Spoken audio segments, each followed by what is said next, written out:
নমস্কার বন্ধুরা, welcome to my channel. আজকের এই ভিডিওতে দেখাবো কীভাবে আপনারা গ্রাম পঞ্চায়েত থেকে আপনাদের character certificate, income certificate, residential certificate, আর distance certificate, caste certificate, same person certificate এবং আনম্যারিড সার্টিফিকেটকে অ্যাপ্লাই করতে পারবেন খুব সহজে। তো সেটি নিয়ে আজকের ভিডিওটি। তো ভিডিওটি প্রথম থেকে শেষ পর্যন্ত দেখুন এবং ভিডিওটি ভালো লেগে থাকলে আমার চ্যানেলকে সাবস্ক্রাইব করতে ভুলবেন না। তো চলুন দেখা যাক। এর জন্য গুগলে গিয়ে যা সার্চ করতে হবে WBPMS.in লিখে সার্চ করলে দেখুন পঞ্চায়েত ম্যানেজমেন্ট সিস্টেম যে পেজটি মানে যে পোর্টালটি সেটি চলে আসবে। তো জাস্ট এরপর আপনাদের ক্লিক করতে হবে panchayat management system PMS। Click করার পর দেখুন পঞ্চায়েত ম্যানেজমেন্ট সিস্টেমে যে পেজটি সেটি চলে আসবে। তো এখান থেকে আপনারা অনেক কিছু কাজ করতে পারেন আর তার এখানটায় লিস্ট করা আছে। তো পঞ্চায়েতের সার্টিফিকেট নেওয়ার জন্য আপনাদের এই সিটিজেন কর্নার জাস্ট এরপর ক্লিক করতে হবে। অ্যাপ্লিকেশন টু গ্রাম পঞ্চায়েত ফর সার্টিফিকেট, মানে গ্রাম পঞ্চায়েতের আন্ডার থেকে যে সমস্ত সার্টিফিকেট জন্য আপনারা অ্যাপ্লাই করতে পারেন তার পেজটি চলে এসেছে। আর এখান থেকে লিস্টও করা আছে কী কী সার্টিফিকেট আপনি অ্যাপ্লাই করতে পারেন। দেখুন আপনাদের লিস্টও করা আছে। দেখুন residential certificate, character, income, same person, distance, caste certificate এবং আনম্যারিড সার্টিফিকেট। তো এই সমস্ত সার্টিফিকেট জন্য আপনারা অ্যাপ্লাই করতে পারেন গ্রাম পঞ্চায়েত থেকে আপনাদের। তো দেখুন কীভাবে অ্যাপ্লাই করবেন তো সেটি দেখাবো। এরপর একটু নিচের দিকে আসুন। এই দেখুন নিচে বক্সেতে টিক করতে হবে। আর টিক করার পর প্রসেসড ওপর ক্লিক করতে হবে। আর ক্লিক করার পর দেখুন সিটিজেন কর্নারে এখানে আপনাদের লগ ইন হয়ে নিতে হবে। আর লগ ইন হওয়ার জন্য আপনাদের মোবাইল নম্বরটি দিতে হবে। মোবাইল নম্বর দেওয়ার পরে জেনারেট ওটিপি উপর ক্লিক করবেন। আর ক্লিক করলে আপনি যে মোবাইল নম্বরটি দিলেন সেই মোবাইলে একটি ওটিপি চলে যাবে। আর সেই ওটিপি নম্বরটা দিয়ে নেবেন। এরপরে ভ্যারিফাই অ্যান্ড প্রসেসড উপর ক্লিক করতে হবে। আর ক্লিক করার পরে দেখুন এই যে অ্যাপ্লিকেশন ফর সার্টিফিকেটের জন্য ফর্মটি বা পেজটি চলে এসেছে। তো এখান থেকে আপনাদের কিছু ডিটেলস ফিল আপ করে আপনার এবং অ্যাড্রেস ফিল আপ করার পরে কোন সার্টিফিকেট আপনারা নিতে চান সেই সার্টিফিকেটের জন্য আপনাদের অ্যাপ্লাই করতে হবে। তো প্রথমে জিপি ডিটেলস। তো জিপি ডিটেলসে আপনাদের ডিস্ট্রিক্ট, তো আপনার ডিস্ট্রিক্ট কী আছে সেই ডিস্ট্রিক্টটি দিবেন। ব্লক, তো আপনার ব্লক কী আছে সেটিকে দিবেন।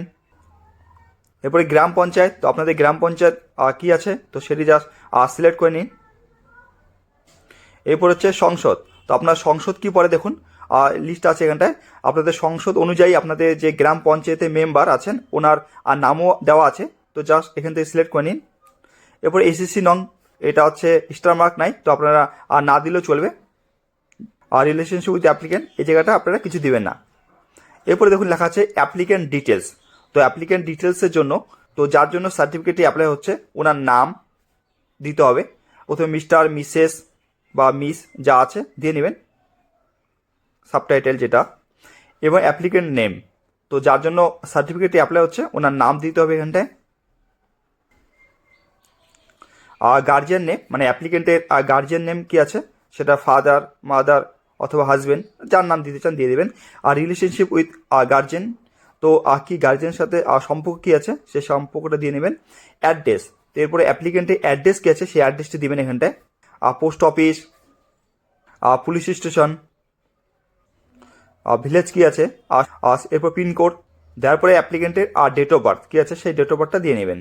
আর এরপরে দেখুন সার্টিফিকেট অ্যাপ্লাই ফর, তো কোন সার্টিফিকেট জন্য আপনি অ্যাপ্লাই করতে আছেন আর তার টাইপ, তো কী টাইপ তো সেটি জাস্ট সিলেক্ট করতে হবে।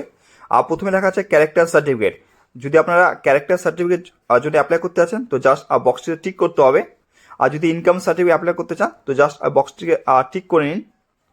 আর রেসিডেন্সিয়াল সার্টিফিকেট যেটা অটোমেটিক সিলেক্ট করা আছে তো এটাকে আপনারা সিলেক্ট করাই থাকবে, এটাকে আপনারা আনসিলেক্ট করতে পারবে না। এবার দেখুন distance certificate, caste certificate, same person certificate, unmarried certificate. তো আমি এখান থেকে ইনকাম সার্টিফিকেট এবং রেসিডেন্সিয়াল সার্টিফিকেট অ্যাপ্লাই করতেছি। এই জন্য ইনকাম সার্টিফিকেট অ্যাপ্লাই করার জন্য আমার অ্যানুয়াল ইনকাম কী আছে সেটি দিতে হবে, সোর্স অফ ইনকাম কী আছে তো সেটি দিতে হবে। তো দেওয়ার পরে এরপরে দেখুন মোবাইল নম্বর, আপনি যে মোবাইল নম্বরটি রেজিস্ট্রেশন করে সেই মোবাইল নম্বরটি শো করবে। হোয়াটসঅ্যাপ নম্বর থাকলে দিবেন, ইমেল আইডি থাকলে দিবেন, না দিলে কোনো অসুবিধা নেই। এরপর দেখুন সিলেক্ট ডকুমেন্ট, তো আপনাদের এখান থেকে ডকুমেন্ট আপলোড করার পেজটি আছে। তো সিলেক্ট ডকুমেন্ট 1, 2 করে দেওয়া আছে। তো সিলেক্ট ডকুমেন্ট ক্লিক করুন। ক্লিক করার পর দেখুন আপনাদের একটি ডকুমেন্ট আপলোড করতে হবে। তো দেখুন কি আছে current financial year, tax receipt, Aadhaar card, passport, driving licence, voter card, PAN card. তো এখান থেকে একটি ডকুমেন্টকে আপলোড করতে হবে। যদি আপনাদের ভোটার কার্ড থাকে তো ভোটার কার্ডকেই বেছে নেবেন প্রথম ডকুমেন্ট হিসাবে। আর যদি না থাকে তো সেক্ষেত্রে আপনার আধার কার্ড দিতে পারেন। অথবা হচ্ছে আর ডকুমেন্ট নং, ভোটার কার্ড যেহেতু দিলেন বা যে কোনো ডকুমেন্ট দিলেন তার নং যদি থাকে তো নম্বরটি দিয়ে নেবেন। এরপর হচ্ছে আপলোড ডকুমেন্ট, চুজ ফাইলের উপর ক্লিক করে আর যে ডকুমেন্টটিকে দিলেন আর সেই ডকুমেন্টকে আবার আপনাদের এখানে আপলোডও করে দিতে হবে এবং যার সাইজ হবে 2 MB। এরপর হচ্ছে সিলেক্ট ডকুমেন্ট 2। এরপরে আপনাদের এখান থেকে যদি আধার কার্ড থাকে তো আধার কার্ডকে আপনারা দিয়ে নেবেন ডকুমেন্ট 2 এ। এবার ডকুমেন্ট নং হিসাবে দিয়ে নেবেন। এরপর হচ্ছে আপলোড ডকুমেন্টে গিয়ে আধার কার্ড যেহেতু দিয়েছেন তো আধার কার্ডকে আপনারা এখান থেকে আপলোড করে দিতে পারেন। আর আপনার যদি প্রথমে আপনাদের যদি ভোটার কার্ড না থাকে তো প্রথম ডকুমেন্ট হিসাবে আর ডকুমেন্ট 1 হিসাবে আপনারা আধার কার্ডকে দিয়ে নেবেন এবং হচ্ছে ডকুমেন্ট 2 হিসাবে আপনার যদি চৌকিদারি ট্যাক্স থাকে সেটিকে দিতে পারেন। এরপর দেখুন লেখা আছে GS মেম্বার সার্টিফিকেট অথবা আদার ডকুমেন্ট। তো এই জায়গাটা দেখুন আপনাদের যদি গ্রাম পঞ্চায়েত মেম্বারের কোনো সার্টিফিকেট থাকে সেটিকে আপলোড করতে পারেন অথবা আধার রিলেটেড ডকুমেন্ট। তো এর উপর ক্লিক করে আপনাদের যদি চৌকিদারি ট্যাক্স থাকে বা পঞ্চায়েতে যদি আপনারা ট্যাক্স দিয়ে থাকেন আপনাদের প্রপার্টির, ঠিক আছে, বা জমির, আর সেক্ষেত্রে আপনাদের প্রপার্টির ট্যাক্সকে আপনারা অবশ্যই জমা করে দিতে পারেন অথবা আপনাদের কোনো যে current financial year tax receipt যেটি আছে সেটিকেও আপনারা দিতে পারেন, ঠিক আছে। তো আধার রিলেটেড ডকুমেন্টে চেষ্টা করবেন আপনাদের ট্যাক্স রিসিপ্ট বা চৌকিদারি ট্যাক্স যেটা দিয়ে থাকেন জায়গার জন্য সেটিকে দেওয়ার পর এবং সেই ডকুমেন্ট যে থাকে সেটিকে আপলোড করে দিবেন, ঠিক আছে। এবার ডকুমেন্ট নং থাকলে সেই নংটিও আপনারা দিয়ে নেবেন। এরপরে দেখুন লেখা আছে আপলোড অ্যাপ্লিকেন্ট ফটো। তো এখানে যার সার্টিফিকেট অ্যাপ্লাই করতেছেন ওনার একটি এক কপি ফটোকে এখানে জাস্ট আপলোড করে দিতে হবে। আর চুজ ফাইলের উপর ক্লিক করার পর যেখানে ফটোটি আছে সিলেক্ট করে নেবেন। আর সিলেক্ট করার পরেই দেখুন হয়ে গেছে সব কিছু। তো ভালো করে দেখে নেবেন ডিটেলসগুলো এবং সব কিছু ঠিক থাকলে এরপর আপনাদের এখান থেকে সাবমিটের উপর ক্লিক করবেন। আর সাবমিটের উপর ক্লিক করলে আপনাদের মোবাইলেও একটি মেসেজ পেয়ে যাবেন যে আপনি আপনার রেসিডেন্সিয়াল এবং ইনকাম সার্টিফিকেট অ্যাপ্লাই করলেন এবং যদি এটি যদি অ্যাপ্রুভ হয়ে যায় তো কিছুদিনের মধ্যে আপনাদের মোবাইলে মেসেজও চলে আসবে যে এটা অ্যাপ্রুভ হয়ে গেছে, অথবা রিজেক্ট হয়ে গেলে রিজেক্টও মেসেজ পেয়ে যাবেন। তো এইভাবে আপনারা খুব সহজে বাড়িতে বসে আপনাদের ইনকাম সার্টিফিকেট পঞ্চায়েতের তরফ থেকে অথবা রেসিডেন্সিয়াল সার্টিফিকেট অ্যাপ্লাই করতে পারেন।